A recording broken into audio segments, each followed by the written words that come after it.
It's hard to express just how much I've enjoyed Hindsight 2020 Wrath of the Raakshasa without getting into spoiler territory, but for good reason. The start of my journey began with fun experimentation with the game's mechanics, but the end left me pleasantly surprised with how all of my choices throughout the game in both story and combat converged and had a payoff that at times was surprising and filled me with regret, and others reinforced my perspective on a particular morally gray choice. Some games feature very little to no gameplay and focus on the story, whereas others put some effort into their story but are more often overlooked in favor of gameplay. This game, however, has a refreshing take on the age-old gameplay versus story by combining the action RPG genre with the best parts of story-based narrative games by making the combat directly impact the story. You can use a sword to kill, or a stun baton to show mercy, but using either one will have consequences. One of the best parts of playing through this game was going in with very little to no expectations, so if you're looking for a quick verdict on whether or not you should play this game,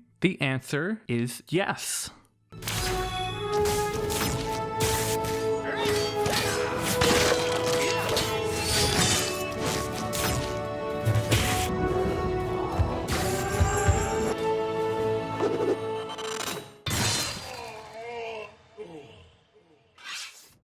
In Hindsight 2020, you play as a one-armed warrior named Jahan, returning to his hometown named Championer after his father's death by the hands of the town sheriff. If that wasn't enough, Jahan also has to deal with an infection that's gripping his hometown, turning the people into bloodthirsty monsters known as Raakshasas. As the player, you control Jahan's destiny as you're presented with choices and encounters that whether you kill or show mercy, there will be consequences. With 10 different endings, in this world, no choice is black and white. The art style is definitely not for everyone. What it lacks in visuals, however, it more than makes up for in its gameplay and morally gray narrative from start to finish. This game was created by a small independent team of only 4 developers who've worked at AAA studios like Sucker Punch Studios and BioWare. As their first game as a new studio, it's clear that Hindsight 2020 had a clear goal in mind from its conception. A fun, third-person action RPG where it felt like it was accessible, but still had that depth in combat to keep things interesting over multiple playthroughs.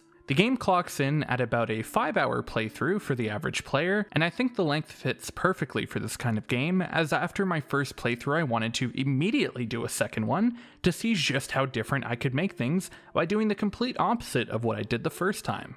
And it immediately rewarded me in ways that shocked me, to where I even got to experience an entirely new mini-act of the game. In combat, you can swap between your sword and stun baton at any time. You deal damage by successfully landing hits and performing combos of up to 6 hits. The stun baton is the harder weapon to use, as you need to hit a different target for each strike, otherwise your combo gets reset. The sword, however, can strike the same target over and over again to build its combo to deal damage. On the 6th hit, you spawn Shakti, which is the resource you use to fuel your most powerful abilities, called Shakti Specials. Shakti Specials are very fun to use, and are like your ultimate abilities where you can do things like sprout a ring of swords or allow you to pacify enemies just by touching them. And even just holding a particular weapon will cause enemies to behave differently. For example, the town's guards will come at you confidently if you're holding the stun baton, or back away and prefer throwing grenades if you're using the sword. Outside of combat too, there are plenty of dialogue choices and hard decisions to make that will also completely transform the direction of your playthrough.